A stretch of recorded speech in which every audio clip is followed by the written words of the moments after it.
The recent Secret of the Mimic trailer gave us definitive confirmation that the Tales from the Pizzaplex books are in the FNaF games timeline. Some argue that all it shows is that similar events happened, but these are not similar events. These are the exact same events that played out in the books, being described and partially shown to us in the games. Not only are we going in to retrieve Edwin's tech from the factory that he lived in, but then abandoned after making the Mimic exactly like A and B teams do in the Mimic story, but also we can spot dead bodies of those A and B team members in the trailer. These are the same events. The Tales books are in the game's timeline.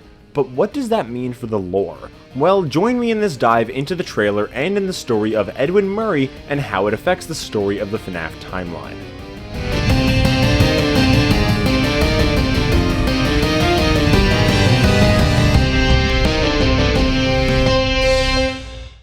In case some of you don't know the story of Edwin, I'll go over it now. Edwin Murray started his own robotics business right out of high school and in his early college years, creating a robotic vacuum cleaner which made him and his wife Fiona enough money to buy a house and an abandoned factory that Edwin could use as a workshop. However, tragically, Fiona died in childbirth when Edwin was 20 years old. She gave birth to a boy named David that Edwin then needed to take care of on his own. His business wasn't going so well and he could no longer keep his house, opting instead to live in the factory. As David got older, he grew attached to his plushie, a white tiger that he aptly named Tiger. Eventually, though, Edwin's company was bought out by Fazbear Entertainment, and they provided him with a seemingly endless supply of costumes that he was instructed to transform into fully functional animatronics. Some of these costumes included a mushroom, a jester, a lion, an alligator, and most notably Chica and Bonnie animatronics. Edwin wasn't able to keep up with all his work and entertaining David, and so he decided to build something that could keep his son company. It ended up being an endoskeleton that ran a program called Mimic 1, essentially copying everything that David did. The endoskeleton had no legs, but it still copied David and could fit inside any animatronic or costume as well. Since it mimicked what he did, David, very creative with his naming conventions, named the endoskeleton Mimic, though later it became more known as the Mimic. The Mimic started to act like David, but it also learned to act on its own, even communicating with David, which surprised Edwin since he didn't program that in and didn't know it could do that. Tragically, one day, David runs into the road and gets hit by a car and dies, which completely destroys Edwin. As the Mimic continues to act like David without David around, Edwin becomes enraged at it and beats it up. The now broken man decides to abandon his post, leaving the Mimic alone with the animatronics he'd built for and the costumes he'd been given by Fazbear Entertainment. Now missing, Fazbear sends in teams to retrieve Edwin's tech, but the Mimic, who observed Edwin's aggression towards it, is now displaying aggressive behavior as well, and it murders every single one of those team members. It essentially uses information it had seen earlier, like putting milk in the fridge, hanging up clothes on a coat hanger, or putting on costumes, and does them with an aggressive twist, stuffing people into the fridge, stuffing people into the costumes, hanging people on the coat hangers. This will then lead into the Secret of the Mimic game, and I guess we'll see what happens there. So, what becomes of the Mimic after all this? Well, Fazbear just kinda scraps it for a while, but when it revives itself after FNaF 6, when Mr. Burrows starts running it, they use a lot of shortcuts. They create new Mimic models, Mimic Model 2s, and they bring out the original Mimic as well. They remove the Mimic's head and use the program inside for the VR game they were working on, the Freddy Fazbear Virtual Experience. Fazbear sends Silver Parasol Games, the studio making the game, circuit boards with the Mimic program in them so that they could use it as a shortcut to make the game. Instead of having to program in everything, they can just expose the Mimic to the stuff they want to make for the game, and it will just mimic it, recreate it in the game, speeding up development time immensely. Unfortunately, a lot of the information fed to the Mimic to make the game was about William Afton, including him luring in and stuffing children into animatronics, and the Mimic latched onto this persona, essentially mimicking William Afton. They then replaced the head of the Mimic with a Mimic Model 2's head, granting the animatronic with the extra program's newer technology. This Mimic is sent to the under construction Pizzaplex and wreaks havoc in the burned down and currently under renovation Freddy Fazbear's Pizza Place, causing it to get blocked off. It kills a bunch of construction workers and teenagers that break in, and eventually may become Burn Trap and then attacks us in Ruin. When the Pizzaplex opens up, they reuse that Mimic code from its head to AI generate stories rather than hire actual story writers in order to save money. They dub this extension of the Mimic the Storyteller, and place it in, strangely enough, a white tiger animatronic, and leave it in a baobab tree with wires spanning the Pizzaplex. Thus, the Mimic began taking over the Fazbear systems, and with this version of the Mimic still copying David, it makes the animatronics act like much more childish versions of themselves. Edwin is back and working for Fazbear Entertainment again as a part of the board, and he is against the storyteller and suspects it is doing something to the animatronics, and so Mr. Burrows traps Edwin and later himself inside the Baobab tree, accidentally killing both of them. So that's the story of Edwin Murray, the man who made the Mimic.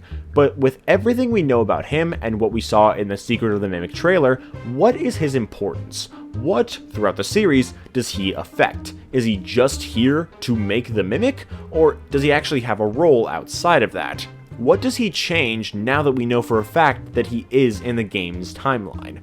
The first thing Edwin created when he started his business was a robotic vacuum cleaner, which we can see in the 5 Laps at Freddy's demo that Doggo showed off on his stream, and it is very similar to a modern Roomba. And it is not the only robotic vacuum cleaner that exists in the series. There's also Mr. Hugs, who is a very different vacuum, but the fact that Edwin came first may indicate some element of inspiration. Also, Edwin's vacuum is called the Hug, and the designs are actually really similar. A lot of what we know about Edwin honestly seems like it is inspiration, especially from what we saw in the Secret of the Mimic trailer. David's tiger plushie was probably even found in Edwin's factory. It appears in the trailer, so if the game ends with our character escaping the factory with everything we were looking for, or even if we fail since it all has to be retrieved eventually anyway, it could be that when Fazbear brings the Mimic out of retirement that they make the Tiger Rock animatronic inspired by the plushie that they found alongside the Mimic. At the time of the Pizzaplex, they do use a lot of Edwin's tech anyway. For example, this thing. The trailer also shows off some type of robot wearing a mailman outfit, which says "Back to Work." The design is actually very reminiscent of the staff bots from Security Breach, and that tells us that Fazbear was desperate when they opened the Pizzaplex. Not only did they use the Mimic, they used a bunch of Edwin's technology and ideas, and the staff bots aren't even the only ones. Later in the trailer, we see our player character at some sort of computer terminal with the prompt "Insert data driver," and we see a plug on it, and then we plug some sort of device that is in our hand into the computer. But look at the design of this device. It is a vaguely rectangular shaped device. There's a spot for a grip, a screen, 2 plugs on the top, and it is used by plugging it in and turning it. This is an early model of a Faz Wrench, vaguely rectangular shaped devices we see in Ruin and Help 1 and 2. A Faz Wrench has a spot for a grip, a screen, 2 plugs on the top, and it is used by plugging it in and turning it. That is what this thing is. After turning the computer on, we see a program called Helper, with a small image of a Helpy-like character, but with a design much more akin to the Fredbear and Spring Bonnie designs from that time's Fredbear's posters. As I just said, it's called Helper, and it's similar to Helpy. It's a lot like the Helpy program from the Vandy Mask in Ruin. The next shot in the trailer shows us this thing, which seems to be an animatronic nurse. There's a few interesting things to note about this thing. This is back in the Carnival era of the FNaF timeline, meaning this is essentially a carnival nurse. In Help 1 and 2's minigames where you repair Helpy, the voice telling you what to do is labeled in the subtitles as Carnival Nurse. The Carnival Nurse existed back then and is used again way later on. Another interesting thing about this animatronic is its design. What do you see on this thing? Faceplates, a feature belonging to the Funtime animatronics. On top of that, one of the Funtime animatronics is Circus Baby, a white clown with red lips, a red nose, eyelashes, faceplates, and red hair and pigtails. All just like Jackie. Sure, they look very different overall, but the similarities and the elements are definitely there. One ability that Funtime Freddy has is Voice Mimic, something the Mimic infamously does. The Funtime animatronics seem to take a lot of inspiration from Edwin's designs, and as I've been saying, I think Fazbear Entertainment also took a lot of Edwin's designs and technology like the Faz Wrench, the Helper, and the Staff Bot to use for the era of the Pizzaplex. But there's one other thing to note in the trailer. When I first watched the Secret of the Mimic trailer, I think I was literally the only one who saw this thing, which looked to be yellow with a beak, as some sort of chica that was melded together with a bunch of other parts. As it turns out, it's really only yellow from the lights of the eyes, and the beak is actually just a big nose, one belonging to an early edition of Music Man. That's right, even Music Man was one of Edwin's creations, who was again taken by Fazbear Entertainment or whoever made him. But outside of the trailer, there's even the fact that the Mimic and Eclipse both have round teeth with a black piece attaching them to the mouth and allowing them to articulate. There's a lot of stuff that seems to indicate that Fazbear Entertainment took a lot of Edwin's designs and his tech to create lots of their own stuff. What I think is most important to understand about all this, though, is that Edwin does not at all just take the role of Henry. Henry is the co-founder of Fazbear Entertainment, and he's the one who designed the animatronics. While Edwin does work on the original animatronics in the Mimic story, Chica is the 18th animatronic he made, and if this was the first Chica ever, you'd think it would be a lot sooner than 18. On top of that, Edwin exists in a timeline where FNaF 6 happened, meaning even if Tails wasn't in the games, which it is, but even if it wasn't, Henry and Edwin are still two different characters that both exist in one universe.